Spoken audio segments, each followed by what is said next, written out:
بسم اللہ الرحمن الرحیم. خواتین و حضرات، دور حاضر کے ایک بڑے اسکالر جناب ڈاکٹر خالد ظہیر صاحب آج ہمارے ساتھ ہیں. میں ایک سیریز آف پروگرامز ان کے ساتھ شروع کرنے جا رہا ہوں. یہ دلچسپ سیریز ہوگی. فارمل کی بجائے انفارمل ہم اس کو رکھیں گے، گپ شپ کا انداز ہوگا، اور ڈاکٹر صاحب سے کچھ وہ سوالات کریں گے جو پہلے کبھی کسی نے نہ کی ہو. ڈاکٹر صاحب کا سوال و جواب کے پروگرامز آپ مختلف ٹی وی شوز میں بھی دیکھتے رہے ہیں، یوٹیوب پہ بھی دیکھ سکتے ہیں. تو اس لیے ہم نے سوچا کہ ہم تھوڑا سا الگ اور دلچسپ اس کو بنائیں تاکہ ناظرین ان کے بارے میں وہ چیزیں بھی جان سکیں جو پہلے نہیں جان سکے. تو سب سے پہلے میں جناب ڈاکٹر خالد ظہیر صاحب کو ویلکم کرتا ہوں اور ان کا شکریہ ادا کرتا ہوں کہ انہوں نے ٹائم نکالا. بہت شکریہ جناب ملک صاحب، آپ نے تو انٹروڈکشن ہی میں مجھ کو ڈرا دیا ہے. اب اس کے بعد میں نروسلی آپ کے سوالات کا انتظار کر رہا ہوں. ڈاکٹر صاحب، آپ جتنے بڑے اسکالر ہیں اور جس طرح آپ نے میڈیا کو فیس کیا ہوا ہے، میرا نہیں خیال کہ آپ نروس ہوں گے، بلکہ میں انفیکٹ نروس ہو رہا ہوں آپ کو سوال کرتے ہوئے. تو ہم شروع کرتے ہیں. ڈاکٹر صاحب، میں چاہتا ہوں کہ آپ، چونکہ میں نے کوئی لمبا چوڑا آپ کا تعارف نہیں کرایا، میں چاہتا ہوں کہ آپ خود آج اپنا تعارف کرائیں، بتائیں کہ آپ کہاں پہ پیدا ہوئے، کہاں پہ آپ نے اپنی ابتدائی تعلیم حاصل کی. اپنا تھوڑا سا بالکل بیسک بتائیں. میرے والد مرحوم جب میری پیدائش ہوئی تو اس وقت کاکول میں تھے، پاکستان ملٹری اکیڈمی کاکول میں. وہ ملٹری جیوگرافی پڑھاتے تھے، تو میں اس وجہ سے ایبٹ آباد میں پیدا ہوا. لیکن جس سال میں پیدا ہوا یعنی 1958 میں جون میں، تو دسمبر میں میرے والد صاحب وہاں سے ٹرانسفر ہو گئے، منتقل ہو گئے Sargodha, P F college Sargodha میں. اس زمانے میں P F public school Sargodha ہوتا تھا. تو وہیں پر میں نے جو اسکول تھا، model school, P F model school, وہاں میں نے 8ویں جماعت تک پڑھا. اس کے بعد پی ایف کالج سرگودا سے میں نے میٹرک کیا، گورنمنٹ کالج سرگودا سے میں نے انٹر کیا، اور پھر لاہور میں ہیلی کالج سے بی کام کیا اور پنجاب یونیورسٹی سے ایم بی اے کیا. اس دوران میں ذہن دین کی طرف مائل ہوا تو ڈاکٹر اسرار صاحب کے ساتھ وقت گزارا، پھر غامدی صاحب کے ساتھ وقت گزارا. تھوڑا سا مجھے ساتھ ساتھ سوال کا موقع دیتے جائیں تاکہ آپ ہمارے ناظرین کے جو انٹرسٹ ہے اس کے حساب سے آپ سے جواب دے سکیں. تو آپ کا مطلب یہ ہے کہ آپ کسی بھی ایک شہر میں پراپر ٹکے نہیں ہیں جہاں پہ آپ نے وہ بچپن گزارا ہو، جہاں پہ آپ وہ بنٹے کھیلتے رہے ہوں بچوں کے ساتھ، اور جو جیسے ہمارے وہ کبڈی اور اس طرح کی گیمز کھیلتے ہیں، تو اس طرح کا کوئی آپ ایک جگہ پہ ٹکے نہیں ہیں؟ دیکھیں، بنٹے کھیلے ہیں، بہت بنٹے کھیلے ہیں. کبڈی شاید نہیں کھیلی، کم کھیلی ہے. مگر سرگودا میں پی ایف کالج سرگودا کا ماحول کچھ ایسا تھا کہ اس میں وہ جو ہوتا ہے نا عام چھوٹے شہروں دیہات کا، یا فور دیٹ میٹر بڑے شہروں میں بھی جو ماحول تھا وہ نہیں تھا. سو ذرا اس میں تھوڑا سا فارمل تھا ماحول. مگر ہم جب چھٹیوں میں جاتے تھے لاہور خاص طور پر، تو بنٹے، گڈیاں اڑانا اور یہ سب کام ہوتے تھے. تو ڈاکٹر صاحب، آپ نے یہاں تک تو تسلیم کر لیا کہ بنٹے آپ نے کھیلے ہیں، گڈیاں بھی اڑائی ہیں. جب بندہ جوانی میں قدم رکھتا ہے، کالج لائف میں جاتا ہے، تو اس کے پھر کچھ انٹرسٹ، کچھ نئی چیزیں بھی ڈیولپ ہوتی ہیں. تو کچھ پیار محبت کی بھی چیزیں آتی ہیں، کچھ لوگ باقی پروفیشنل گیمز کی طرف جاتے ہیں، کچھ لوگ بالکل کتابی کیڑے ہوتے ہیں. تو آپ نے ایسی کوئی مطلب کیا کیا آپ کی ایکٹیویٹیز تھیں جب آپ نے بالکل جوانی میں یا 20s میں آپ گئے؟ آپ ان تینوں میں سے کون سی بات پوچھ رہے ہیں مجھ سے؟ میں اسی لیے اوپن رکھا ہے کہ آپ یہ تھوڑا سا اوفینڈ نہ فیل کریں. بہرحال جو بھی آپ ایکچولی کرتے رہے ہیں وہ بتائیں. دیکھیں، میں جب پڑھتا تھا بی کام میں تو میں بڑا اسٹوڈیس ہوتا تھا، اور مگر بی کام کے دوران میرے والد کا انتقال ہو گیا، جس کے نتیجے میں میرے اندر اچانک تبدیلی آئی اور میں مذہب کی طرف مائل ہو گیا. اور پھر ڈاکٹر اسرار صاحب کے ساتھ میں ان کی تنظیم میں شامل ہو گیا. اس سے پہلے میں، اور اس کے بعد بھی، لیکن اس سے پہلے زیادہ میں کرکٹ کھیلتا تھا، اپنے گورنمنٹ کالج سرگودا کی ٹیم میں تھا. بعد میں بھی جب میں برطانیہ گیا تو وہاں میں جو میرا یونیورسٹی کالج تھا اس کی ٹیم میں بھی میں تھا. اور پڑھنے کا اس زمانے میں شوق تھا. آپ کی پیار محبت کی کیا بات کر رہی ہے؟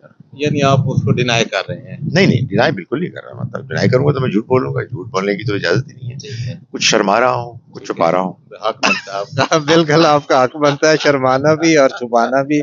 ڈاکٹر صاحب آپ نے بتایا کہ آپ یو کے چلے گئے. یو کے میں آپ نے کیا پڑھا؟ آپ نے پی ایچ ڈی بھی کی ہوئی ہے, تھوڑا سا اس بارے میں اپنا اسٹڈیز بیک گراؤنڈ کا. اصل میں یہ ہوا کہ میں نے جب میں آپ سے بتایا کہ بی کام کر رہا تھا تو والد کا انتقال ہوا اور مذہب کی طرف رجحان ہوا, تو پھر میرا سچی بات ہے کہ جو بی کام اور پھر ایم بی اے کی پڑھائی میں بہت دل نہیں لگتا تھا. لیکن چونکہ الحمدللہ ایک بیک گراؤنڈ اچھی تھی اکیڈیمک, تو میں نے دونوں کو کر لیا. یعنی میں اس کے کرنے میں کوئی رکاوٹ نہیں ہوئی. اور پھر اس کے بعد میں نے پنجاب یونیورسٹی میں ایز اے ٹیچر میں نے جوائن کر لیا ایز اے لیکچرر. اس سے پہلے میں غامدی صاحب کے ادارے کو جوائن کر چکا تھا. ان کے ہاں جو پروگرام تھا مذہبی 2 سال کا لرننگ کا, وہ میں نے کیا تھا. تو Punjab university as a teacher join کیا, تو وہاں پھر مجھ سے یہ تقاضا کیا گیا کہ میں پی ایچ ڈی کرنے جاؤں برطانیہ. تو وہاں پھر میں نے یہ سوچا کہ میں کیسے ایسے کروں گا کہ ایک جانب میری دلچسپی دین میں ہے, دوسری جانب میں بزنس ایڈمنسٹریشن ڈپارٹمنٹ کے لیے پی ایچ ڈی کر رہا ہوں. تو پھر میں نے ایک ایسا مضمون اپنی تھیسس کے لیے چنا کہ جس میں دونوں کا کچھ امتزاج تھا. سو وہ ایک اس زمانے تک 1990 سے آنورڈ تک جو اسلامک بینکنگ تھی, اس پر میں نے ایک کرٹیک تنقیدی جائزہ اس کا لیا اپنی تھیسس میں. ٹھیک ہے, تو آپ نے, ہم کہہ سکتے ہیں کہ پی ایچ ڈی جو ہے اسلامک بینکنگ میں آپ نے کی. جی, وہ اصل میں اس سے غلط فہمی یہ ہوتی ہے کہ لوگ سمجھتے ہیں کہ میں کوئی اسلامک بینکر ہوں. میں نے اس میں تنقید کی تھی. اس وجہ سے مجھے اسلامک بینکنگ کی ترقی سے کوئی فائدہ نہیں ہوا, کیونکہ لوگ کہتے ہیں یہ تو اس میں تنقید کرتا ہے, تو یہ ہمارے کام کا تو نہیں ہے. لیکن اس کو میں نے سمجھا تھا. تو چلیں, آپ نے اگرچہ تنقید کیا لیکن ڈیفینیٹلی آپ نے دونوں طرف کا جائزہ لیا ہوگا, پڑھا ہوگا. تو اسی مطلب ضمنی ایک سوال میرے ذہن میں آ رہا ہے. یہاں پہ یورپ میں اور کینیڈا میں آپ نے دیکھا ہے کہ یہ حلال مورگیج کی بڑی بات ہوتی ہے. تو تھوڑا سا بتائیں کہ حلال مورگیج کیا چیز ہے اور کیوں لوگ اس کو پسند کرتے ہیں یا ناپسند کرتے, دونوں ہیں فریقین.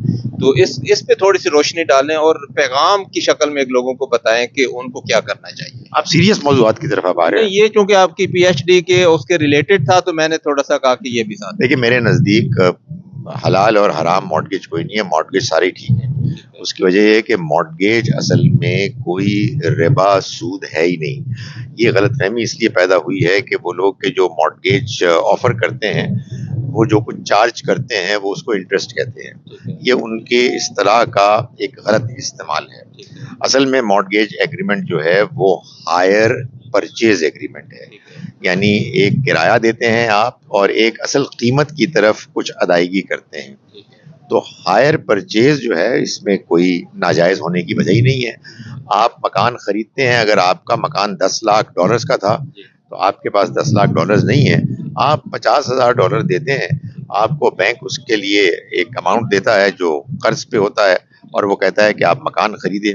آپ مکان خریدتے ہیں, اس میں آہستہ آہستہ دھیرے دھیرے منتھلی انسٹالمنٹ دیتے ہیں, جس کا ایک حصہ کرائے کی طرف ہوتا ہے, ایک حصہ اصل قیمت کی طرف ہوتا ہے, اور یوں 20-25 سال کے بعد اس کے مالک بن جاتے ہیں. نہایت اچھا, نہایت ہی لوگوں کے لیے سہولت فراہم کرنے والا انتظام ہے. اس سے عام مسلمانوں کو روکنا میرے خیال میں بالکل درست نہیں. ٹھیک ہے ڈاکٹر صاحب, واپس آتے ہیں کہ آپ نے بتایا کہ آپ ڈاکٹر اسرار صاحب کے کافی کلوز رہے ہیں, ان کو آپ نے جوائن کیا.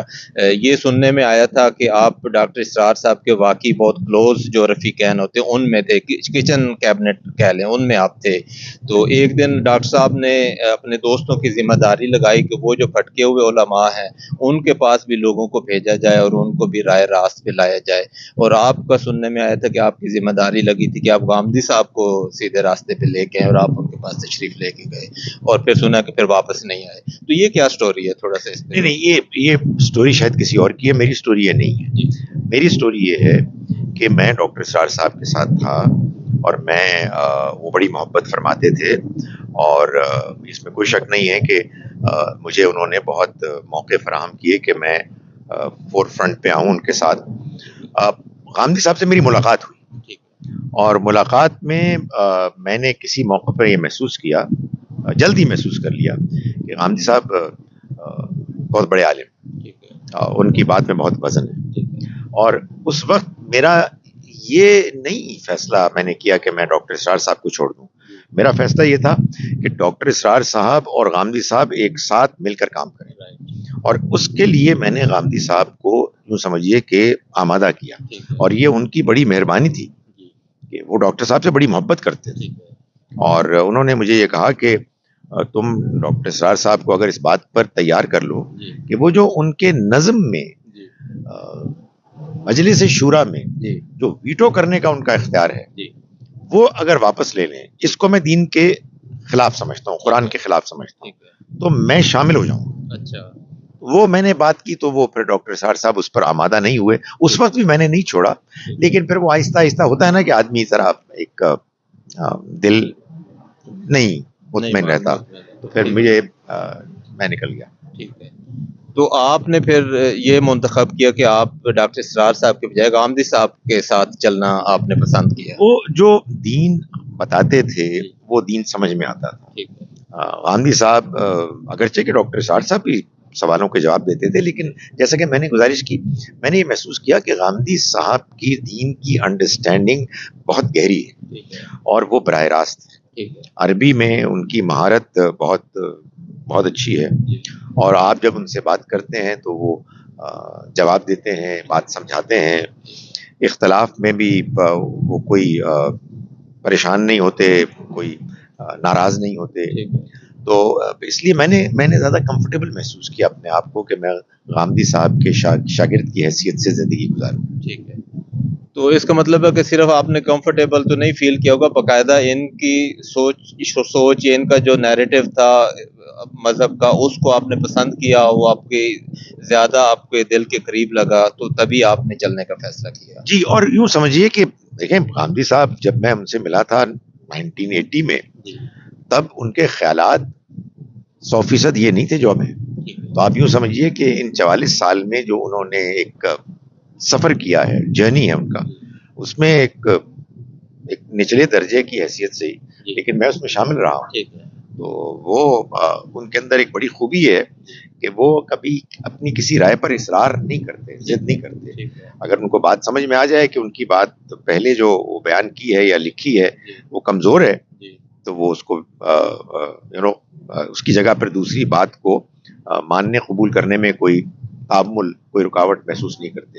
سو یقیناً آپ جو کہہ رہے ہیں وہ ٹھیک ہے. میں نے ان کی باتوں کو صحیح سمجھا, مانا دلائل کے ساتھ. وہ اختلاف کرنے دیتے ہیں, ابھی بھی مجھے ہو سکتا ہے کہ بعض باتوں پر میں غور کروں تو آپ کو بتا سکوں کہ بعض چیزوں پر میں پوری طرح کمفرٹیبل نہیں ہوں, لیکن بہرحال اصولی باتیں ہیں جن پر مجھے پورا اطمینان, اتفاق ہے, اور یہی کافی ہوتا ہے. تو ڈاکٹر صاحب, یہ غامدی صاحب اپنا موقف چینج بھی کرتے رہتے ہیں, اس کو کچھ لوگ, ایک بڑا طبقہ بہت زیادہ پسند کرتا ہے, اور بہت سارے لوگ اس چیز کو ناپسند بھی کرتے ہیں. یعنی جو دوسرے علماء ہیں وہ اس چیز کو بیان کرتے ہیں کہ لو جی غامدی صاحب کا تو آج کل بات اور ہوتی ہے, آج یہ رجوع کر لیتے ہیں, یہ بدل جاتے ہیں. آپ اس سوچ کو, اس فکر کو کس انداز سے دیکھتے ہیں؟ دیکھیں, وہ میں اس کا جواب وہ ایک مشہور ماہر معیشت اکانومسٹ سے جیمز کیا نام تھا ان کا, میکرو اکنامکس کے وہ بڑے استاد تھے اور بہت مانا جاتا ہے ان کو. وہ کینیشین اکنامکس جو ہے وہ مشہور ہے. تو کینز کے بارے میں, جان مینارڈ کینز نام ہے, ان کے بارے میں یہ لوگ کہتے تھے کہ یہ ایک رائے پہ ٹکتے نہیں ہیں, چونکہ وہ ایک بڑے اکانومسٹ تھے تو دوسرے اکانومسٹ ان سے کچھ تھوڑا سا حسد کرتے تھے. تو وہ ان سے کسی نے پوچھا کہ یہ آپ کے جو دوسرے ماہرین معیشت ہیں وہ یہ کہتے ہیں کہ یہ جو کینز ہے یہ کسی رائے پہ ٹکتا نہیں ہے, تو کیا مسئلہ ہے؟ تو اس نے بڑا اچھا جواب دیا. اس نے کہا دیکھیں, بات یہ ہے کہ میرے سامنے جب نئے حقائق آتے ہیں تو میں ان کے مطابق اپنی رائے بدل دیتا ہوں. تو یہ جو دوسرے لوگ ہیں جو مجھ پہ تنقید کرتے ہیں, جب ان کے سامنے نئے حقائق آتے ہیں تو کیا کرتے ہیں؟ تو اصل میں بات یہ ہے کہ غامدی صاحب ایک انسان ہیں, ایک عالم ہونے کی حیثیت سے وہ دین پر غور کرتے ہیں.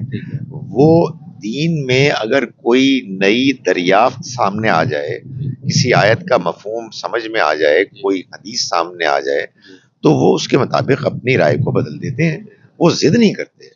دوسرے لوگ جو اس پر تنقید کرتے ہیں ان سے ظاہر ہے یہی سوال پوچھا جائے گا نا کہ آپ نے جو رائے قائم کی ہے کبھی آپ نے اس پر تنقیدی لحاظ سے دیکھا ہے؟ اگر بات محسوس ہوئی کہ کمزور ہے تو کبھی اس کو چھوڑنے کے لیے آمادگی ظاہر کی، اگر نہیں کی تو یہ مسئلہ تو ان کا ہے نہ کہ غامدی صاحب کا. تو چلیں ڈاکٹر صاحب، آپ دنیا گھومتے ہوئے دبئی میں بھی آپ نے کچھ وقت گزارا، شاید باقی ممالک میں بھی آپ گئے، تو اب آپ کینیڈا تشریف لے آئے ہیں. تو اس کی کوئی خاص وجہ ہے، کیا اسائنمنٹ ہے اور کیا آپ کا پروگرام ہے آگے؟ دیکھیں کینیڈا میں یہ ایک چھوٹا سا شہر ہے گویلف، وہاں مجھے مسجد میں ایک جمعہ پڑھانے کے لیے اور اسی کے ساتھ ملحق ایک اسلامک اسکول ہے اس میں پڑھانے کے لیے دعوت دی گئی. پاکستان میں اب مزید رہنا نہیں چاہتا تھا، وہاں کے حالات ایسے تھے کہ میرے لیے کچھ سیف بھی نہیں رہا تھا. تو یہاں کا ماحول ہے جس میں کہ آپ کو موقع ہے کام کرنے کا، میں اپنی بات کر سکتا ہوں، اور میرا کچھ شوق بھی ہے کہ میں یہاں ان لوگوں تک بھی اللہ کے پیغام کی بات پہنچاؤں کہ جو انگریزی سمجھتے ہیں. تو اس وجہ سے اور مجھے اللہ کی طرف سے موقع ملا ہے، اللہ سے دعا ہے کہ مجھے یہاں کام کرنے کا موقع جو ملا ہے وہ جاری رہے، اور انشاءاللہ میں یہیں پر رہنے کا ایک نیت ارادہ رکھتا ہوں. ٹھیک ہے ڈاکٹر صاحب، بہت بہت شکریہ. خواتین و حضرات، میں یہ بھی بتاتا چلوں کہ ہم لوگ ڈاکٹر خالد ظہیر صاحب کی قیادت میں یہاں بلو ماؤنٹین آئے ہوئے ہیں. بلو ماؤنٹین اونٹیریو کا یہ ایک سٹی ہے، اونٹیریو کینیڈا کا.